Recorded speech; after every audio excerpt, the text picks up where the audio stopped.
एक छोटे से गांव के किनारे एक टूटा सा घर था।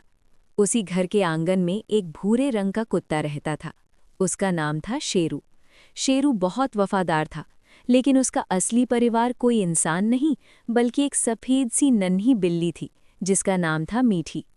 मीठी को शेरू ने एक बरसाती रात में पाया था। तेज़ बारिश हो रही थी और कूड़े के ढेर के पास से हल्की सी म्याऊं की आवाज़ आ रही थी। शेरू दौड़कर वहां पहुंचा। उसने देखा ठंड से कांपती एक छोटी सी बिल्ली। शेरू ने बिना सोचे उसे अपने मुंह से हल्के से उठाया और आंगन के सूखे कोने में ले आया। उस दिन से दोनों साथ हो गए। शेरू जहां भी जाता, मीठी उसके पीछे पीछे चलती।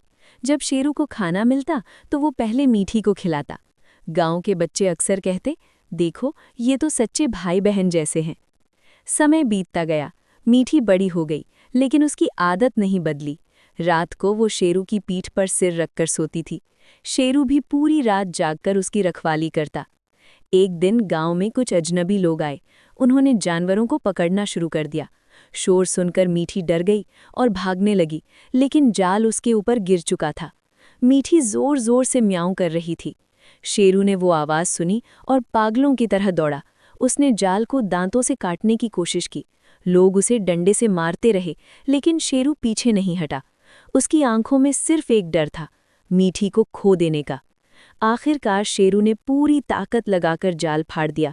मीठी आज़ाद हो गई, लेकिन शेरू बुरी तरह घायल हो चुका था। मीठी उसके पास आकर बैठ गई। पहली बार वो चुप थी।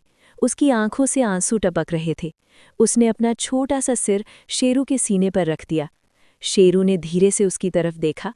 उसकी पूंछ हल्के से हिली, जैसे कह रहा हो, तू सुरक्षित है, बस यही काफ़ी है।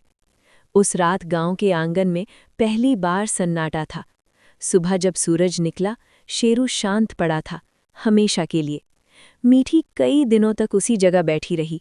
अब वो अकेली थी, लेकिन हर रात हवा के साथ उसे ऐसा लगता जैसे कोई अब भी उसकी रखवाली कर रहा हो।